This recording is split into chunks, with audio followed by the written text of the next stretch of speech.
ఒక్కసారి కొమ్మూరి గోల్డ్ కి కాల్ చేయండి. తాకట్లో ఉన్న మీ బంగారాన్ని విడిపించి మార్కెట్ ప్రైస్ కి వాళ్ళు కొనుక్కుని మిగతా డబ్బులు మీకు ఇచ్చేస్తారు. హలో అండి, అందరికీ నమస్కారం. జనసేన పార్టీ కార్యకర్తలకు, నాయకులకు, పవన్ కళ్యాణ్ అభిమానులకు జనసేన పార్టీ ఆవిర్భావ దినోత్సవ శుభాకాంక్షలు. ఈరోజు జనసేన పార్టీ 13వ ఆవిర్భావ దినోత్సవ వేడుకల్ని రాష్ట్ర వ్యాప్తంగా జరుపుకుంటా ఉంది. అయితే ఈసారి జరుగుతున్నటువంటి వేడుకలు గతానికంటే భిన్నంగా ప్రతిసారి ఏంటంటే స్టేట్ హెడ్ క్వార్టర్లో ఏదో ఒక చోట ఒక సభ పెట్టి జనసేన ఆవిర్భావ దినోత్సవ వేడుకలు జరుపుతూ ఉంటారు. ఒక బహిరంగ సభలాగా పెట్టి రాష్ట్ర నాయకుల ఉపన్యాసం, పవన్ కళ్యాణ్ గారి ఉపన్యాసం, అలా వేడుకలు జరుపుతూ ఉంటారు. కానీ అందుకు భిన్నంగా ఈసారి గ్రామాల్లో, మండలాల్లో పార్టీ జెండాలు ఎగరవేయాలి, సేవా కార్యక్రమాలు నిర్వహించాలని చెప్పి పార్టీ పిలుపునిచ్చింది. అందుకు అనుగుణంగా అన్ని గ్రామాల్లో, మండల కేంద్రాల్లో, జిల్లా కేంద్రాల్లో, డివిజన్ సెంటర్స్లో జనసేన ఆవిర్భావ వేడుకలు జరుగుతూ ఉన్నాయి. ఇది ఒక మంచి పరిణామం.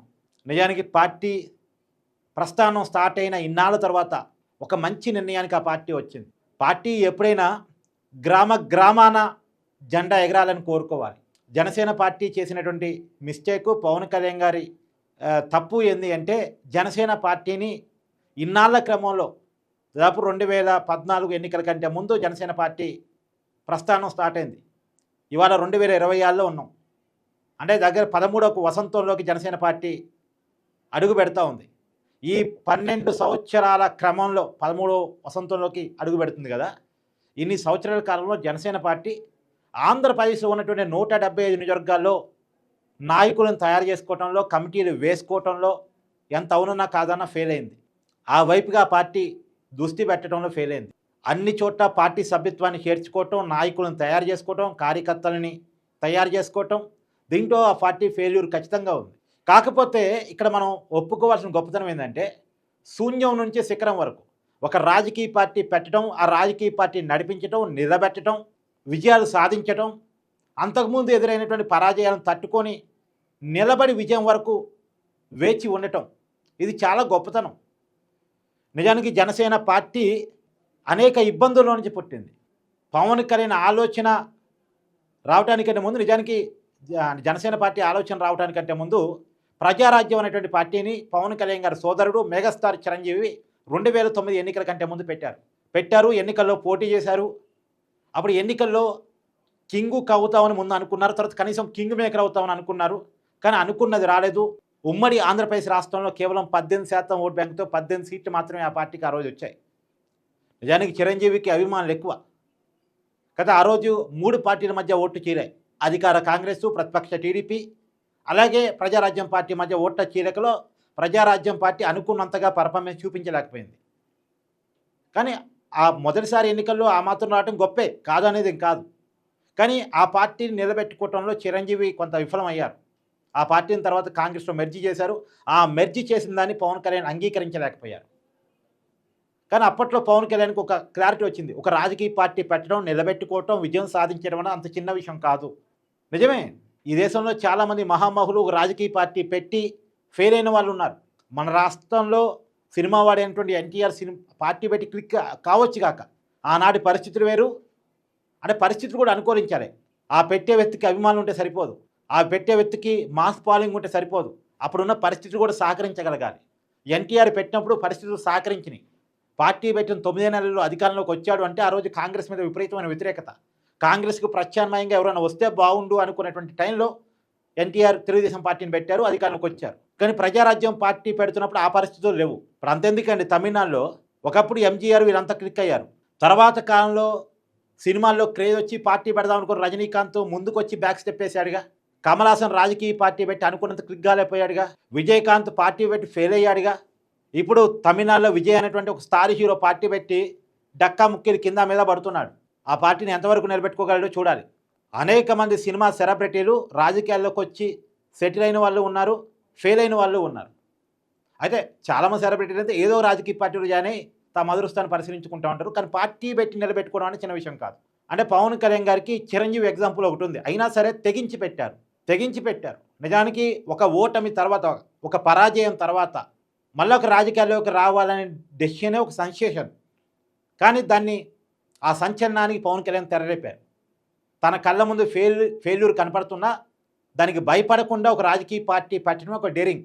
అంటే తన అన్న రాజకీయ పార్టీ పెట్టి ఓటమి పాలయ్యాడు. ఎందుకంటే ఆ పార్టీలో పవన్ కళ్యాణ్ కూడా పనిచేశాడు యువరాజ్యం అధ్యక్షుడిగా. సో తాము కష్టపడ్డ ఫలితం రాలేదని తెలిసినా సరే ఒక ఫ్యాషన్తో రాజకీయ పార్టీ పెట్టాడు. ప్రజలకు ఏదో చేయాలని ఒక తపంతో పెట్టాడు, ఏదో ఒక ఆశయంతో పెట్టాడు. సరే 2014 ఎన్నికల్లో పోటీ చేసిన రిజల్ట్ అనుకూలంగా రాదు అనేటువంటి విషయం పవన్ కళ్యాణ్కి అప్పటికి క్లారిటీ ఉంది కాబట్టి అప్పుడు ఉన్నటువంటి పరిస్థితుల్లో మార్పు కోసం దేశంలో మోడీ గారికి ఎన్డీఏ కూటమి మద్దతు ఇచ్చాడు. అలాగే రాష్ట్రంలో ఎన్డీఏ కూటమిలో భాగస్వామిగా ఉన్నటువంటి టీడీపీ చంద్రబాబు నాయుడికి మద్దతు ఇచ్చాడు. పవన్ కళ్యాణ్ మద్దతు ఇచ్చినటువంటి వ్యక్తులే రాష్ట్రంలో దేశంలో అధికారంలోకి వచ్చారు. పైన మోడీ ప్రధాని అయ్యారు, ఎన్డీఏ కూటమి అధికారంలోకి వచ్చింది. రాష్ట్రంలో టీడీపీ ఎన్డీఏ కూటమి అధికారంలోకి వచ్చింది, చంద్రబాబు నాయుడు ముఖ్యమంత్రి అయ్యారు. నిజానికి పదవుల కోసమే రాజకీయ పార్టీ పవన్ కళ్యాణ్ పెట్టి ఉండుంటే చంద్రబాబు నాయుడు గారిని అడిగి ఒక ఎమ్మెల్సీ తీసుకుని మంత్రి కావచ్చు, అప్పుడు ప్రభుత్వంలో మంత్రిగా జాయిన్ కావచ్చు. పవన్ కళ్యాణ్ చరిస్మాకి, పవన్ కళ్యాణ్కు ఉన్నటువంటి అభిమానుల స్థాయికి ఖచ్చితంగా పవన్ కళ్యాణ్ని అప్పుడు ఉన్నటువంటి టీడీపీ గౌరవించుకుని ఉండేది. పవన్ కళ్యాణ్ కనుక అడిగి ఉంటే ప్రభుత్వంలో నేను జాయిన్ అవుతా అని కనుక అని ఉంటే. కానీ పవన్ కళ్యాణ్ బయటే ఉన్నారు తప్ప ప్రభుత్వంలో చేరాలని అనుకోలేదు. ఆయన ఎప్పుడు ప్రజా మద్దతుతో గెలవాలనుకున్నారు తప్ప ఏదో నామినేటెడ్ పోస్ట్ ద్వారా ఏదో పదవి కావాలి అనేటువంటి ఆలోచన ఆకాంక్ష పవన్ కళ్యాణ్కి ఎప్పుడూ లేదు అనేది పవన్ కళ్యాణ్ చరిత్ర చూస్తే మనకు అర్థమైపోతుంది. కావాలంటే దేశంలో మోడీ గారి దగ్గరికి వెళ్ళి ఒక రాజ్యసభకి కేంద్ర మంత్రి కూడా కావచ్చు, స్టేట్లోనే అడగాల్సిన అవసరం లేదు. ఎందుకంటే మద్దతు ఇచ్చారు, పైన ఎన్డీఏ కూటమి గెలిచింది. పవన్ కళ్యాణ్తో బీజేపీ కూడా అవసరం ఉంటుంది, ఎందుకంటే బీజేపీ కమిటెడ్గా ఉండి వాళ్ళ భావాజాలాన్ని ఈ స్టేట్లో బలంగా తీసుకెళ్ళిన వ్యక్తి కాబట్టి పవన్ కళ్యాణ్ చరిస్మా వాళ్ళకి మొత్తం సౌత్ ఇండియాలో ఉపయోగపడుతుంది కాబట్టి పవన్ కళ్యాణ్ అడిగితే ఒక రాజ్యసభ ఒక కేంద్ర మంత్రి ఆ రోజే ఇచ్చి ఉండేవాళ్ళు. కానీ పవన్ కళ్యాణ్ అడగలే. కాకపోతే అడగలేదు, బాగానే ఉంది. కానీ పార్టీ నిర్మాణం మీద అనుకున్నంత దృష్టి పెట్టరా, పార్టీ సభ్యత్వం మీద దృష్టి పెట్టరా, పార్టీ నిర్మాణం మీద దృష్టి పెట్టరా, అదొక పొరపాటు. కాబట్టి అప్పట్లో కేంద్రం రాష్ట్రానికి ఏమీ చేయట్లేదు అనేదాన్ని ఒకదాన్ని పెద్ద ఎత్తున నమ్మాడు, కమ్యూనిస్టులతో కలిశాడు. ఈ ఎన్డీఏ కూటమి నుంచి విడిపోయి కమ్యూనిస్టులతో కలిసి పోరాట బాటను ఎంచుకొని కమ్యూనిస్టులతోటి బహుజన్ సమాజ్వాదీ పార్టీతో కలిసి 2019 ఎన్నికలకి విడిగా వెళ్ళాడు. ఎన్డీఏ కూటమితో కాకుండా విడిగా వెళ్ళాడు. ఆ విడిగా వెళ్ళటం అనేటువంటిది కూటమికి మైనస్ అయింది, వైసీపీకి ప్లస్ అయింది. వైసీపీకి కలిసి వచ్చిన అంశాల్లో అది కూడా ఒకటి ఆరు. వీళ్ళ మధ్య ఓట్ల చీలిక జరిగింది. సరే, ఆ ఎన్నికల్లో పవన్ కళ్యాణ్ 2 చోట్ల నుంచి పోటీ చేసి ఓడిపోయాడు. గాజువాక, భీమవరం 2 చోట్ల పోటీ చేసి ఓడిపోయాడు. జనసేన పార్టీ పోటీ చేసిన స్థానాల్లో ఒకే ఒక్క స్థానం గెలిచింది, రాజోడ్ నుంచి రాపాకు వరప్రసాద్. 2019 ఎన్నికల్లో ఎంపీ స్థానాలు అయితే ఏమీ రాలే, ఎమ్మెల్యే స్థానం ఒకటి వచ్చింది. సరే, ఆ గెలిచినటువంటి ఆ రాపాకు వరప్రసాద్ కూడా తర్వాత కాలంలో వైసీపీకి వెళ్ళిపోయాడు. సో జనసేన పార్టీకి ఎమ్మెల్యే లేవు. అప్పుడు పవన్ కళ్యాణ్ అంటే వైసీపీకి చులకన.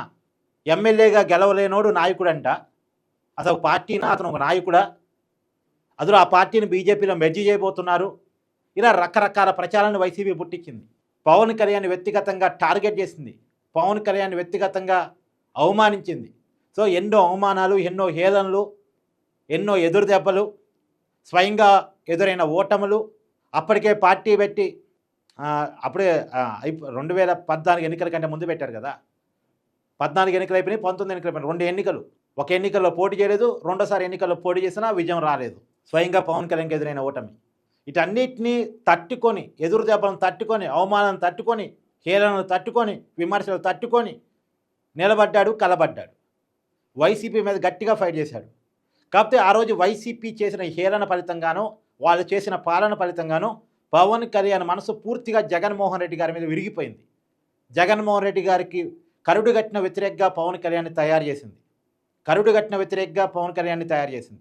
నిజానికి పవన్ కళ్యాణ్ అసలు చంద్రబాబు నాయుడుతో పొత్తు పెట్టుకోవాలని, టీడీపీతో పొత్తులోకి వెళ్ళాలని ఆలోచన కల్పించిందే వైసీపీ.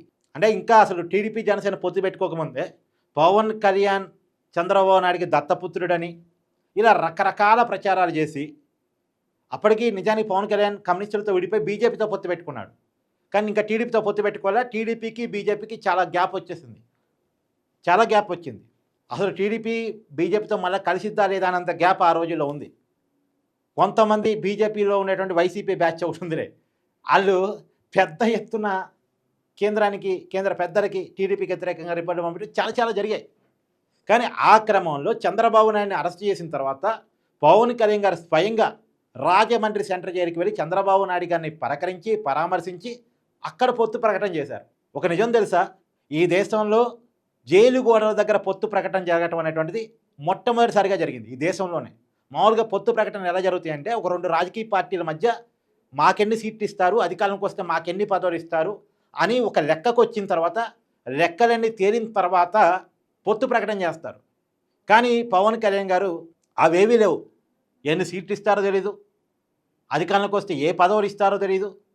కానీ ఇప్పుడు జగన్మోహన్ రెడ్డి అధికారం నుంచి దిగిపోవాలి, రాష్ట్రం ఇబ్బందుల్లో ఉంది, ఈ పరిపాలన ఒక నియంత పరిపాలనలాగా ఉంది, తుగ్గలక పరిపాలనలాగా ఉంది, ఈ పరిపాలన వద్దు అని ఆయన భావించి సీట్లతోటి పదవులతోని సంబంధం లేకుండా మనంతా జట్టు కట్టాలి అని చెప్పేసి ఆ రోజుల్లో బీజేపీతో పొత్తులో ఉండి, బీజేపీ టీడీపీతో కలిసిద్దో లేదో తెలియని పరిస్థితుల్లో పొత్తు లెక్కలు పదవుల లెక్కలు తేలకకుండా జైలు గోడల దగ్గర చంద్రబాబు నాయుడు గారి కష్టాన్ని ఇబ్బందిని చూసి అక్కడే పొత్తు ప్రకటన చేశాడు.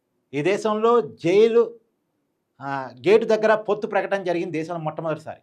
సరే, అది జగన్మోహన్ రెడ్డి పదవీ గండానికి మొదటి బీజం. తర్వాత కాలంలో బీజేపీని కూడా పవన్ కళ్యాణ్ మధ్యవర్తమై కలిపాడు, కూటమిగా వాళ్ళు జట్టు కట్టారు. సరే, జగన్ను ఓడించారు, అది వేరే విషయం. పవన్ కళ్యాణ్ కూడా ఒక స్థాయి వచ్చింది. ఆయన తీసుకున్న 21 స్థానాలు, పొత్తులో భాగంగా 21 స్థానాలు తీసుకున్నప్పుడు కూడా ఎంతో ఎటకారం. అసలు ముద్రగడ పద్మనాభం, హరిరామ జోగయ్య లాంటి కాపు నాయకులని ముందు పెట్టి పవన్ కళ్యాణ్ టీడీపీతో కలవకుండా చేయడం కోసం చాలా ఎత్తుగడలకి వైసీపీ తెరలేపింది. కానీ ఆ ఎత్తుగడల్లో పవన్ కళ్యాణ్ పడలేదు. పవన్ కళ్యాణ్ చాలా క్లారిటీతో ముందుకెళ్ళాడు. వాళ్ళు ఒక ట్రాప్ వేసే ప్రయత్నం చేసింది వైసీపీ. ఆ ట్రాప్లో పవన్ కళ్యాణ్ పడలేదు. పడకపోవడం ఫలితంగా మొత్తానికి తను అనుకున్న దానికి స్టిక్ ఆన్ అయ్యాడు. ఎంతమంది ఆయన విమర్శించినా, ఎంతమంది కోప్పడినా అనుకున్న దాని మీద నిలబడి ఆయన 21 స్థానాలు ఇచ్చారు, 2 ఎంపీలే ఇచ్చారు. అంతకుముందు ఒక 2 ఎమ్మెల్యే స్థానాలు ఎక్కువ, ఒక ఎంపీ స్థానం ఎక్కువ అనుకున్నప్పటికీ కూడా బీజేపీతో పొత్తు కోసం ఆ 2 ఎమ్మెల్యే స్థానాన్ని, ఒక ఎంపీ స్థానాన్ని త్యాగం చేశాడు. ఏకంగా నాగబాబు ఒక ఎంపీ స్థానాన్ని అనుకొని గ్రౌండ్ వర్క్ చేసుకొని తానే ఎంపీగా నిలబడుతున్నాను కూటమి తరపున అని ప్రచారం కూడా స్టార్ట్ చేసుకున్న క్రమంలో బీజేపీ ఆ స్థానాన్ని అడిగితే సీఎం రమేష్ కోసం పొత్తు కుదరాలి కాబట్టి తగ్గాలని స్వయంగా తన సోదరుడు నాగబాబును కూడా బొజ్జగించి ఆ స్థానాన్ని బీజేపీకి ఇచ్చాడు. అది చూడండి, ఎంత కమిట్మెంటో చూడండి. పొత్తు కుదరాలి, మనం గెలవాలి, జగన్ అధికారం నుంచి దించాలి. ఏకైక లక్ష్యం, టార్గెట్ ఫిక్స్. జగన్ని అధమ పాతాళానికి తొక్కుతాన్నాడు, చెప్పి తొక్కాడు. పైగా 21 స్థానాలను వెటకారం చేసిన వాళ్ళకి 99% స్ట్రైక్ రేట్ చూపిస్తానని చెప్పాడు ఎన్నికల కంటే ముందు. కానీ 100% స్ట్రైక్ రేట్ చూపించాడు. ఈ దేశంలో నిలబడ్డ ప్రతి స్థానంలో గెలిచిన ఒక రాజకీయ పార్టీగా జనసేన ఒక రికార్డుని సొంతం చేసుకుంది. 21కి 21 స్థానాలు గెలవగలిగింది. 2 ఎంపీలు తీసుకుని 2 ఎంపీలు గెలవగలిగింది. వాళ్ళని ఎక్కిరిచ్చిన వైసీపీ 11 స్థానాలకే పరిమితం అయిపోయింది. వాళ్ళు 170 స్థానాల్లో పోటీ చేసి 11 స్థానాలు పరిమితమయ్యారు. జనసేన 21 స్థానాల్లో పోటీ చేసి 21కి 21 గెలిచింది. ఇలా పవన్ కళ్యాణ్ చాలా కీలకమైనటువంటి వ్యక్తిగా ప్రభుత్వంలో ఉన్నారు. డిప్యూటీ సీఎంగా, ఒక 5 శాఖలకి మంత్రిగా, సో కీలకమైనటువంటి పొజిషన్లో ఉన్నారు. ఇలా పవన్ కళ్యాణ్ గారు గిరిజనుల మధ్య పాడేరులో జెండా ఆవిష్కరణ చేస్తున్నారు. సో కాకపోతే నేను పవన్ కళ్యాణ్ గొప్పతనం, జనసేన పార్టీలో ఉన్నటువంటి గొప్పతనం, ఆ పార్టీ నడిచిన విధానం గురించి చెప్పాను కదా. మైనస్ ఏంది అంటే పవన్ కళ్యాణ్ ఎక్కడ కూడా 175 నియోజకవర్గాల్లో మనకి కార్యకర్తలు కావాలి, నాయకులు కావాలి, సభ్యులు కావాలి అనే దాని మీద దృష్టి పెట్టాలి. ఇప్పుడు దృష్టి పెడుతున్నారు, మన పార్టీని స్ట్రెంథన్ చేసుకోవాలి అని. పైగా ఇప్పుడు పాడేరు అక్కడ వైసీపీ ఎమ్మెల్యే, సిట్టింగ్ ఎమ్మెల్యే, ఆయన ఎక్కువగా దృష్టి పెడుతుంది గిరిజన ప్రాంతాల మీద. అక్కడ కొంత వైసీపీకి బలం ఉన్న చోట ఎక్కువ దృష్టి పెడుతున్నారు. వైసీపీని పూర్తిగా నామరూపాలు లేకుండా చేయాలి అనే టార్గెట్తో పవన్ కళ్యాణ్ పనిచేస్తున్నారు. ఇంకొక 2 ఎన్నికలు కనుక కూటమిగా వెళ్ళి వైసీపీని ఓడిస్తే వరుస ఓటముల ఫలితంగా వైసీపీగా అంటే ఒక ప్రాంతీయ పార్టీ ఎక్కువ ఓటములు ఎదుర్కొని నిలబడలేదు. అందులో ఒక సిద్ధాంత బలం లేకుండా, ఒక నిర్దిష్టమైన లక్ష్యం లేకుండా, కేవలం అధికారం కోసం ఏర్పడ్డ ఒక పార్టీ, ఒక వ్యక్తి బేస్ మీద ఏర్పడ్డ పార్టీ, ఒక వ్యక్తి ఇమేజ్ ఆధారంగా ఏర్పడ్డ పార్టీ, ఆ వ్యక్తి పదే ఓటమికి గురైనప్పుడు, ఆ పార్టీ ప్రతిష్ట దెబ్బతిన్నప్పుడు, ఆ పార్టీకి సిద్ధాంతం లేదు కాబట్టి ఆ పార్టీ వెనకాల క్యాడర్ కూడా ఉండదు. ఆ వ్యక్తి ఇమేజ్ హైక్ ఉన్నంతకాలం ఉంటుంది. ఆ వ్యక్తికి సరిపోడు అవతల వాళ్ళని కొట్టడానికి అనుకున్నప్పుడు ఆ క్యాడర్ వేరు మార్గాలు ఎత్తుకుంటుంది. కాబట్టి వైసీపీని ఈ ఆంధ్రప్రదేశ్ రాజకీయాల నుంచి నామరూపాలు లేకుండా తరిమేయాలి అనేది పవన్ కళ్యాణ్కి ఉన్నటువంటి సుదీర్ఘమైనటువంటి లక్ష్యం. అందుకనే చాలా క్లియర్గా, చాలా స్టాండ్గా, ఎవరు ఏమనుకున్నా సరే, ఎవరు హట్ అయినా, ఎవరు ఆనందపడ్డా సరే, చాలా క్లియర్గా ఒక స్టేట్మెంట్ ఇస్తున్నారు. ఇంకొక 15 సంవత్సరాలు పొత్తు ఉంటుంది అని. మామూలుగా పొత్తు ఎన్నిక ఎన్ని సీట్లు మాట్లాడుకున్న తర్వాత పదవుల పంపకాలు అన్నీ కుదిరిన తర్వాత చెప్పాలి. కానీ చెప్తున్నాడు చాలా క్లియర్గా, పొత్తు ఉంటుంది, ఎలాంటి అమరికలు ఉన్నా మేము సర్దుకోపోవడానికి సిద్ధంగా ఉన్నాం. ఎందుకంటే లక్ష్యం క్లియర్గా ఉంది. ఎప్పుడైతే యుద్ధం చేసేవాడికి లక్ష్యం క్లియర్గా ఉంటుందో యుద్ధం సరిగా చేయగలడు. టార్గెట్ ఫిక్స్డ్గా ఉండాలి. అది ఇప్పుడు పవన్ కళ్యాణ్లో ఉంది. Target fix, Jagan out. జగన్ని లేకుండా చేయటమే పవన్ కళ్యాణ్ టార్గెట్. సో అంటే వన్స్ వైసీపీ స్కిప్ అయిన తర్వాత ఆ పొజిషన్లోకి వచ్చేటువంటి అవకాశం నాకేముంటుంది అనేది పవన్ కళ్యాణ్ ఆలోచన. ఆ వైసీపీ అంటే అప్పుడు అపోజిషన్ కావచ్చు, ఈవెన్ టీడీపీ నోడించే అధికారంలోకి వచ్చే స్థాయి కావచ్చు, ఏదేమైనా వైసీపీ స్కిప్ అయితే ఆ రోల్లోకి నేను వెళ్ళొచ్చు అనేటువంటిది. అందుకనే పార్టీని తయారు చేసుకుంటున్నాడు. ఇప్పుడు పార్టీ సభ్యత్వం మీద ఈ సంవత్సరం దృష్టి పెట్టారు. మళ్ళీ మామూలుగా కాదు, పార్టీ సభ్యత్వంలో కూడా 3 రకాలు పెట్టారు. బీజేపీకి ఉన్న రకంగా, కమ్యూనిస్టులకు ఉన్న రకంగా పార్టీ సభ్యత్వం నిర్మాణయుతంగా ఉండాలి.